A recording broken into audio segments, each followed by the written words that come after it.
आज मेरा पति मुझे छोड़कर विदेश जा रहा था और मेरा रो रो कर बुरा हाल था। आखिर आज उनके जाने का समय आ गया था। मैं दरवाजे पर खड़ी थी जब वो मुझे अकेला छोड़कर चले गए। जाते हुए उन्होंने मुझे एक बार पलटकर देखा था। उनके जाने के बाद मेरी सास ने मुझे बालों से पकड़कर घसीटा और कमरे में ले गई और कहने लगी कि अब पागल हो गई हो जो अपने पति के जाने पर ऐसे फूट फूट कर रो रही हो। पूरे घर में अपशगुन फैला रही हो। चुप करके यहीं बैठो, वरना पता नहीं मेरे बेटे का सफ़र कैसे गुजरेगा। मेरी सास ने मुझे डांट दिया। उसी समय मैं वहीं पर चुप होकर बैठ गई। शाम को जब मैं उठी तो मेरा दिल बहुत बेचैन था। मेरी सास मुझे घूर घूर कर देख रही थी। सर से पैर तक वो मुझे ऐसे देख रही थी जैसे मुझे किसी ख़ास काम के लिए देख रही हूँ। फिर मुझे अपने पास बुलाकर बोली, ये लाल दुपट्टा क्यों ओढ़ रही हो? ये तो सुहागन की निशानी है और तेरा पति तो विदेश चला गया है। अब तो ये दुपट्टा उतार और काले रंग की चादर ओढ़ ले। अच्छा नहीं लगता? तेरा पति विदेश में है तो किसके लिए ऐसी सज संवर कर बैठी है? सास की बात सुनकर तो मैं हैरान हो गई, क्योंकि मेरा पति काम से विदेश गया था। भगवान न करे मैं विधवा तो नहीं हुई थी, लेकिन सास की जिद के आगे मुझे उनकी बात माननी पड़ी। उसी समय मैं अपने कमरे में गई और मैंने अपनी अलमारी से एक काले रंग की चादर निकाल कर ओढ़ ली। वैसे तो मुझे ये रंग पसंद नहीं था, सिर्फ रवि की जिद पर कभी कभी पहन लेती थी, मगर आज अपनी सास के कहने पर मुझे ये रंग हमेशा के लिए पहनना पड़ रहा था। वो चादर ओढ़कर मैं बहुत ज़्यादा उदास हो गई और अपने कमरे में ही लेट गई। जब मेरी सास ने मुझे आवाज़ लगाई, मैं तो अपने गम में भूल ही गई थी कि पूरे घर की जिम्मेदारी मेरे ऊपर ही है। सारा काम मुझे ही करना पड़ता है। अगले दिन की रात तक मैं बहुत थक चुकी थी। मैंने अपने दिल में सोच लिया था कि मैं अब यहाँ नहीं रहूँगी। जब मेरा पति ही यहाँ नहीं है तो मेरा ससुराल में मेरा क्या काम है। खैर, मैं रात भर इस बारे में सोचती रही और जब सुबह उठी तो मैंने अपना सर पकड़ लिया। मेरी सास पूछने लगी कि तुम्हें क्या हुआ है।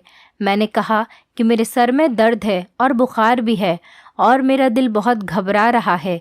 मैं अपने मायके जाना चाहती हूँ, क्योंकि वैसे भी यही एक बहाना था जिसकी वजह से मुझे अपनी सास से छुटकारा मिल जाता और मैं अपने मायके चली जाती। लेकिन मेरी सास को तो जैसे किसी की फिक्र ही नहीं थी। कहने लगी कि मामूली सा ही तो बुखार है, शाम तक उतर जाएगा और अगर नहीं उतरा तो मैं तुम्हें किसी डॉक्टर के पास ले जाऊंगी। मेरी सास ने मुझे तसल्ली दी, मगर मैंने उनसे कहा कि मुझे मायके जाना है।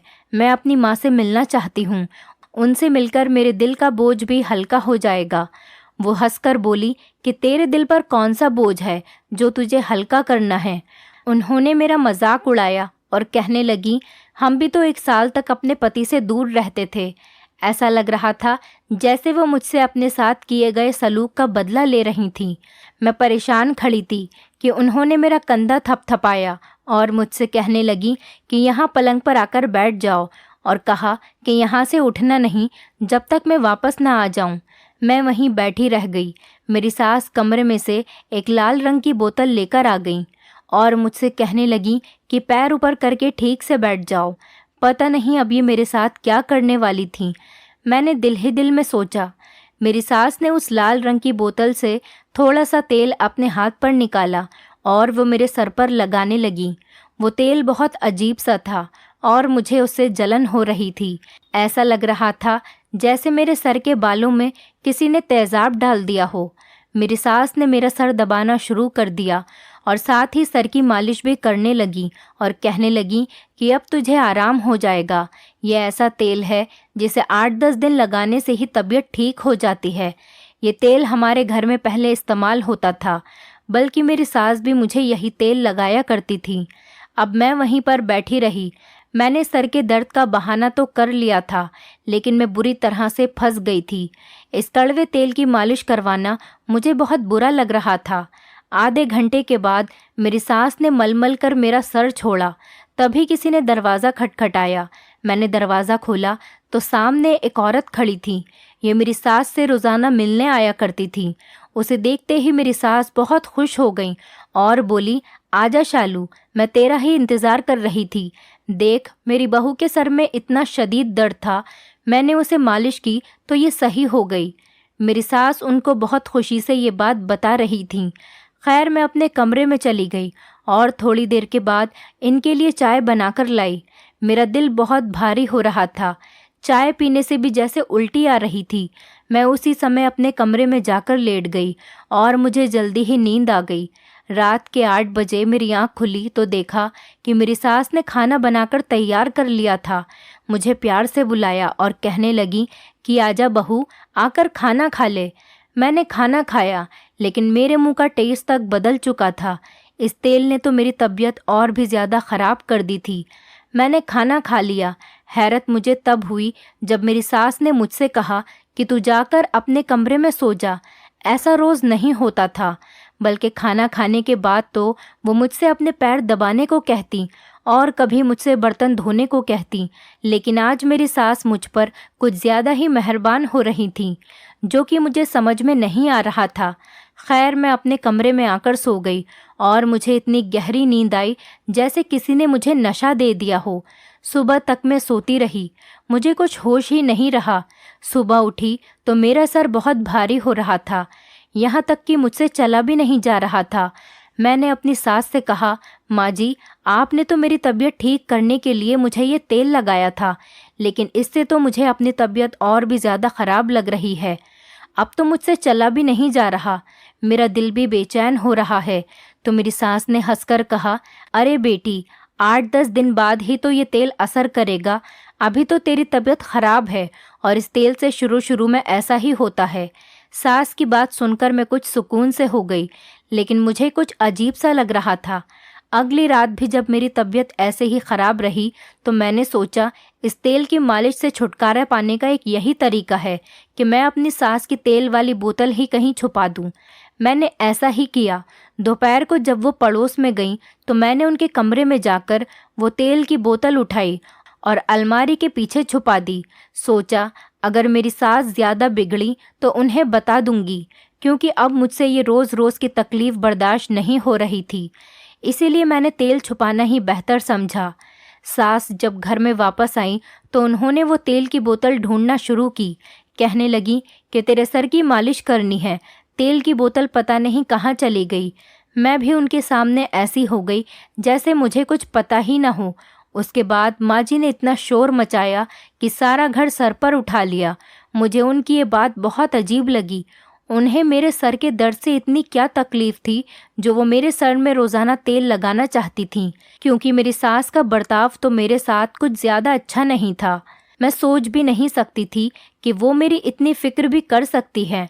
पहले तो मैंने सोचा था कि अलमारी के पीछे से वो तेल की बोतल उन्हें दे दूंगी, लेकिन अब जब मैंने उनको इस तेल के लिए इतना परेशान देखा तो मैंने अपना इरादा बदल लिया था, क्योंकि मुझे उन पर शक हो रहा था। और वो तेल लगाने के बाद मुझे सारी रात नींद आती रहती। सुबह उठती तो मेरी तबीयत और ज़्यादा ख़राब होती और ऐसे इलाज की मुझे कोई ज़रूरत नहीं थी, जिससे मेरी तबीयत ठीक होने के बजाय और ज़्यादा ख़राब हो रही थी। उस रात जब मैं अपने कमरे में सोने के लिए गई तो सास ने मेरे कमरे का दरवाज़ा बाहर से बंद कर दिया। मुझे ऐसा लगा कि उन्होंने बाहर से ताला लगा दिया हो। मुझे बहुत हैरत हुई। आज मुझे नींद भी नहीं आ रही थी। थोड़ी देर ही हुई थी कि मुझे बाहर से कुछ लोगों की आवाज़ें आने लगी और ये लोग छुप छुप कर हल्के हल्के कुछ बातें कर रहे थे। मैंने अपने कमरे का पंखा बंद कर दिया और उन आवाज़ों को दरवाजे के पास जाकर गौर से सुनने लगी। कुछ घसीटने की आवाज़ें भी आ रही थीं, जबकि 2-4 आदमी एक साथ खड़े थे। मेरी सास उनसे पता नहीं क्या कह रही थी। पूरे घर में अंधेरा था। मेरे कमरे की लाइट भी बंद थी। मैंने देखा 2 आदमी हमारे घर से छुपकर निकल रहे थे। पहले मैंने सोचा कि मेरी सास का कोई रिश्तेदार होगा, लेकिन मेरे दिल में ख्याल आया अगर कोई रिश्तेदार होता तो ऐसे चोरी छुपे क्यों मिलने आता। दिन की रोशनी में भी तो मिलने आ सकता था, रात में ही क्यों आया। अब तो मेरी सास पर मेरा शक और भी पक्का हो गया था। सुबह जब मैं उठी तो बहुत फ्रेश फील कर रही थी। मेरी तबीयत थोड़ी सी भी ख़राब नहीं थी। जब मैं कमरे से बाहर आई तो मेरी सास ने मुझे देखा और कहने लगी कि रात को नींद ठीक से तो आई थी। मैंने उनसे कहा, जी मैं सो गई थी। वो कहने लगी कि मैं जानती हूँ कि तेरी तबीयत अब भी ख़राब है। मैं आज ही तुझे शालू की माँ के पास लेकर चलूँगी। तुम तो जानती हो वो कितनी माहिर हैं। उससे बहुत औरतें दवाई लेने आती हैं। चाहे कोई भी बीमारी हो वो हर मर्ज़ की दवा देती हैं। मेरी सास ने मुझे समझाया, लेकिन मैं जानती थी कि शालू आंटी की माँ एक पाखंडी औरत के अलावा और कुछ नहीं है। इसीलिए मेरा उनके पास जाने का बिल्कुल इरादा नहीं था। मैंने अपनी सास से कहा कि माँ, अब मैं बिल्कुल ठीक हूँ, कोई ज़रूरत नहीं है वो कड़वा तेल लाने की। मैंने मुंह बनाते हुए कहा। वो कहने लगी, अरे तुझे क्या पता तेरी तबीयत ठीक है या नहीं। आज ही मैं तुझे लेकर जाऊंगी और तेरा इलाज करवाऊंगी। तू फिक्र मत कर, तू शाम को तैयार रहना। अपनी सास की बात सुनकर मैं अपना सर पकड़कर बैठ गई और कहने लगी, माँ, मुझे कोई इलाज नहीं करवाना, मैं बिल्कुल ठीक हूँ, आप मेरा पीछा छोड़ दें। मुझे उन पर गुस्सा आ गया था तो वो मुझसे कहने लगी, मेरे सामने ज़्यादा ज़ुबान चलाने की ज़रूरत नहीं है, वरना मैं तेरी शिकायत तेरे पति से विदेश में कर दूंगी कि तू मेरी कोई बात नहीं मानती। बस मेरी यही एक कमज़ोरी थी जिसका फ़ायदा मेरी सास उठा रही थी। अब शाम को मैं तैयार हो गई और मेरी सास भी मुझे ले जाने के लिए पूरी तैयार थी और हम शालू की माँ नीलू आंटी के पास पहुँच गए। नीलू आंटी बहुत ज़्यादा मशहूर थी, लेकिन सच तो ये है मुझे उनकी दवाओं पर बिल्कुल भी यकीन नहीं था। वो बहुत अजीब अजीब हरकतें करती थी। सास ने उनको मेरी तबीयत के बारे में बताया और कहने लगी, तुम मुझे वही तेल दो जो तुमने पिछली बार दिया था। सास की बात सुनकर वो थोड़ी देर खामोश रही और फिर एक लड़की को आवाज़ दी और उससे वो तेल की शीशी लाने को कहा। वो लड़की तेल की शीशी लेकर आई और उसने मेरी सास को दे दी। मेरी सास ने उनका शुक्रिया अदा किया और फिर मुझे लेकर घर वापस आ गई। उस तेल को लाने के बाद मेरी सास बहुत खुश लग रही थी। ऐसा लग रहा था जैसे उन्हें कोई खजाना मिल गया हो। मुझे ये सब देखकर बहुत ज़्यादा बुरा लग रहा था, लेकिन मैंने भी अपने दिल में ठान ली थी कि कुछ भी हो जाए अपनी सास को ये तेल अपने सर में लगाने नहीं दूंगी। मेरे दिमाग में एक आइडिया आया और मैंने वही किया। मैंने उस जैसी शीशी ली और उसमें सरसों का तेल भर दिया और इसमें लाल रंग मिला दिया और जो तेल मेरी सास लाई थी वो मैंने पेड़ों में फेंक दिया। मेरी सास को ज़रा भी इस बात का एहसास नहीं हुआ कि मैंने वो तेल की बोतल बदल दी है। रात को रोज़ की तरह मेरी सास ने मुझे अपने पास बुलाया और मेरे सर की मालिश करने लगी। जब मालिश अच्छे से हो गई तो वो मुझसे कहने लगी कि जाओ अपने कमरे में जाकर सो जाओ, 8 दिन में तेरी तबीयत ठीक हो जाएगी। जबकि मुझे तो कोई बीमारी ही नहीं थी। खैर, मैं अपने कमरे में आ गई, लेकिन मुझे नींद नहीं आ रही थी। मेरी तबीयत अब बिल्कुल ठीक थी, मुझे थकावट भी नहीं हो रही थी। जबकि उस तेल की मालिश के बाद मेरा सर भारी हो जाता था। मैं अपने बिस्तर पर जाकर लेट गई। थोड़ी देर बाद मुझे वही आवाज़ें आने लगीं। आज मेरे कमरे का दरवाज़ा अंदर से बंद था, क्योंकि मेरी सास को लग रहा था कि मैं सो गई होंगी, इसीलिए उन्होंने मेरे कमरे का दरवाज़ा बाहर से बंद नहीं किया था। वो आवाज़ें मुझे ज़्यादा आने लगीं, तो मैं अपने कमरे के बाहर आई। देखा तो ये आवाज़ें मेरी सास के कमरे से आ रही थी। मैं अपनी सास के कमरे की तरफ गई तो मुझे देखकर बहुत ज़्यादा हैरत हुई कि 3 लड़के मेरी सास के कमरे में बैठे थे और वो उन्हें मेरे दहेज का सामान दे रही थी। उन लड़कों ने अपने चेहरे नकाब से ढक रखे थे। तभी मेरी सब कुछ समझ में आ गया कि ये मेरे दहेज का सामान। ये सोचते ही मुझे चक्कर आने लगे। मैं दरवाज़ा खोलकर उनके कमरे के अंदर चली गई और अपनी सास के सामने जाकर खड़ी हो गई। मैंने उनसे कहा कि माँ जी, ये लोग कौन हैं और मेरे दहेज के बर्तन आप इन्हें क्यों दे रही हैं? मुझे देखकर मेरी सास के चेहरे का रंग उड़ गया और कहने लगी, तू यहाँ कैसे आई? मैंने तो तुझसे कहा था कि अपने कमरे में जाकर सो जा। वो अपनी गलती छुपाने के लिए उल्टा मुझे ही डांट रही थी। मैंने उनसे कहा कि माँ, मैं सो नहीं सकती। जो मैंने आपसे पूछा है मुझे पहले उसका जवाब दो। तो वो कहने लगी कि तू होती कौन है मुझसे पूछने वाली? वो उल्टा मुझ पर ही गुस्सा करने लगी और कहने लगी कि मैं जो चाहे करूं, ये मेरा घर है, तू मुझे मत बता कि मुझे क्या करना है और क्या नहीं। वो मुझ पर चिल्लाने लगी। ये देखकर वो लड़के जल्दी से घर से भाग गए, लेकिन मेरे दिमाग में ये बात बैठ चुकी थी। मैं भला कैसे अपनी सास को छोड़ सकती थी? बहस करते करते उन्होंने हार मान ली और कहने लगी कि मैं तेरे दहेज का सामान अपनी बेटी के घर पहुंचा रही थी। उसके घर मेहमान आ रहे हैं, थोड़े ही दिन की तो बात है, सामान वापस आ जाएगा। लेकिन तू तो अपने दहेज को हाथ भी लगाने नहीं देती, इसलिए मैं तेरे सोने के बाद ये काम कर रही थी। सास की बात सुनकर मुझे बहुत गुस्सा आया, जबकि ऐसी कोई बात नहीं थी, क्योंकि मैं कभी भी उनको कोई सामान लेने से मना नहीं करती थी। फिर पता नहीं क्यों उन्होंने मुझसे ये बात छुपाने की कोशिश की। जब मेरी और उनकी लड़ाई बढ़ गई तो वो मुझे धमकी देने लगी और कहने लगी कि मैं तुझसे बदला लेकर रहूंगी। तूने मेरे बेटे का घर बर्बाद कर दिया है। मैं अभी उसे फ़ोन करती हूँ और उसे बताऊंगी कि रात को तुझसे लड़के मिलने आते हैं। मैं उनकी बात समझ गई थी कि वो मुझे धमकी क्यों दे रही हैं और मुझसे क्या चाहती हैं। वो जानती थी कि मैं उनकी इस बात के आगे मजबूर हो जाती हूँ, लेकिन कब तक वो मुझे इसी बात को लेकर ब्लैकमेल करती रहती। आखिर कब तक वो मुझे मेरे पति के नाम की धमकी देकर मुझसे अपनी हर बात मनवाती रहेंगी। ये सोचकर मेरे दिल में डर सा आ गया, लेकिन मैं अब ऐसा नहीं होने दे सकती थी। उस दिन मैं भी उनके सामने खड़ी रही। मैंने उनसे कहा कि आप फ़ोन करें, जिसको आपका दिल करे आप उसे फ़ोन करें। मैं अपने दहेज की कोई भी चीज़ यहाँ से लेकर जाने नहीं दूंगी। मेरी बात सुनकर मेरी सास को गुस्सा आ गया और उन्होंने मुझे धक्का दे दिया। मैं जाकर दरवाजे के आगे गिर गई और मेरे सर में चोट लग गई। वो गुस्से से लाल पीली होकर बाहर चली गईं और मैं अपना सर पकड़कर वहीं बैठ गई। अब ना जाने क्या होने वाला था। उनका गुस्सा कोई तूफान लाने वाला था। फिर उन्होंने ऐसा ही किया। विदेश में मेरे पति को फ़ोन किया। मैं भी उनके पास ही खड़ी थी। वो मेरे बारे में ऐसी ऐसी गलत बातें कर रही थी कि मैं सोच भी नहीं सकती थी। उनकी बातों में इतना जहर भरा था कि मेरे पति भी मजबूर हो गए। मैं अपने पति से बात करना चाहती थी और अपनी बात उनके सामने रखना चाहती थी, मगर मेरी सास ने मुझे फ़ोन को हाथ तक लगाने नहीं दिया। मेरा दिल चाह रहा था कि मैं अपनी सास को जान से मार दूं, लेकिन मैं उससे मैं कुछ नहीं कर सकी। मेरे पति ने भी मुझसे कह दिया कि तुम्हें मेरी माँ के मामले में बोलने की क्या ज़रूरत है, तुम अपने काम से काम क्यों नहीं रखती। मैं तुमसे कल सही से बात करूँगा। मेरा दिल काँप कर रह गया। मेरे पति बहुत गुस्से में थे।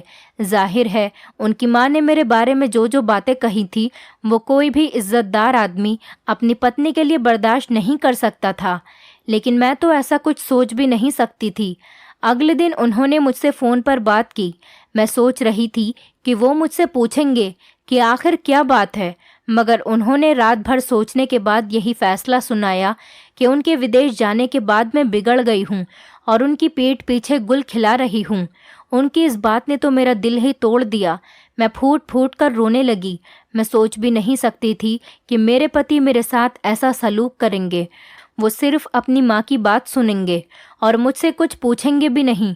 उन्होंने एक बार भी मुझे अपनी सफाई देने का मौका नहीं दिया और मुझे डिवोर्स दे दी।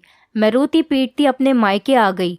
इन सब में मेरा कोई कसूर नहीं था, लेकिन मेरे माँ बाप मुझे देखकर बहुत परेशान हुए। लेकिन मैंने अपनी परेशानी की परवाह नहीं की, बल्कि अपने माता पिता का साथ दिया। उन्होंने इस बार भी जहाँ मेरा रिश्ता तय किया, मैंने खामोशी से वहीं पर शादी कर ली। अपने माँ बाप का फैसला मानने का मुझे ये सिला मिला कि मेरी शादी एक बहुत ही अच्छे इंसान से हो गई, जिसे काम करने के लिए विदेश में जाना नहीं पड़ता था। मैं अपने पति के साथ बहुत ज़्यादा खुश थी। वो भी मुझसे बहुत मोहब्बत करते थे और मेरी बहुत ज़्यादा इज्जत करते थे। मुझे लग रहा था कि अब मेरी ज़िंदगी खुशी खुशी कटेगी। एक दिन मुझे अपने मोहल्ले की एक औरत मिली। बातों बातों में वो मेरी सास के बारे में बातें करने लगी। मैंने पूछा कि वो कैसी हैं। उनकी हालत पर वो अफसोस करने लगी और कहने लगी कि उनकी हालत तो बहुत ज़्यादा ख़राब है। मैंने कहा, क्यों, उन्हें क्या हुआ? तो उसने मुझे बताया कि तुम्हारी सास को तो तुम पर जुल्म करने की आदत थी, लेकिन जब उनके बेटे ने दूसरी शादी की तब वो बहुत ज़्यादा खुश थी, क्योंकि राधा एक बहुत ज़्यादा अमीर घर की लड़की थी और वो बहुत सारा दहेज लेकर आई थी। लेकिन उस लड़की ने आते ही तुम्हारी सास को सीधा कर दिया। राधा अपनी सास की कोई भी बात नहीं मानती थी और अपने पति के सामने ऐसी ऐसी बातें करती कि वो बुढ़िया कुछ भी नहीं कर सकती थी। जाहिर है वो लड़की बहुत ज़्यादा खूबसूरत और अमीर थी, इसीलिए उसका रोब तुम्हारी सास पर बहुत ज़्यादा था। तुम्हारी सास तो तुम्हारे ऊपर जुल्म करने की आदी थी। उसने अपनी दूसरी बहू के साथ भी वही करने की कोशिश की, लेकिन उसने एक रात अंधेरे में उनको रंगे हाथ पकड़ लिया, क्योंकि तुम्हारी सास को चोरी करने की आदत थी। पता नहीं उसे ये आदत कहाँ से लग गई। हालांकि भगवान का दिया हुआ घर में सब कुछ था, लेकिन शायद उसको चोरी करने का शौक लग चुका था। अपनी बेटी को अपनी बहुओं की चीज़ें देना उसे अच्छा लगता था। अपने बड़े बेटे की बीवी के साथ भी उसने यही हाल किया था। अब तो उसकी इतनी बुरी हालत है कि उसकी बहू राधा का दिल करे तो ही वो उसे खाना देती है, वरना वो उसे खाना भी नहीं देती। वैसे उसको यही सज़ा मिलनी चाहिए थी। उसने तुम्हारे साथ बहुत बुरा किया। उसने अपनी पहली बहू के साथ भी ऐसा ही किया था। मैं अपनी सास के बारे में जानकर खुश तो नहीं हुई थी, क्योंकि किसी को तकलीफ में देखकर खुश होना अच्छी बात नहीं है। सच तो ये है कि इंसान को अपने किए की सज़ा इसी दुनिया में मिलकर रहती है। भगवान सबको उसके किए की सज़ा ज़रूर देता है। दोस्तों, उम्मीद करती हूँ आपको हमारी कहानी पसंद आई होगी। कहानी पसंद आई है तो वीडियो को लाइक करें, चैनल पर नए हैं तो चैनल को सब्सक्राइब करें और हाँ, नोटिफिकेशन बेल को ज़रूर दबाएं ताकि अगली अपडेट सबसे पहले आपको मिले।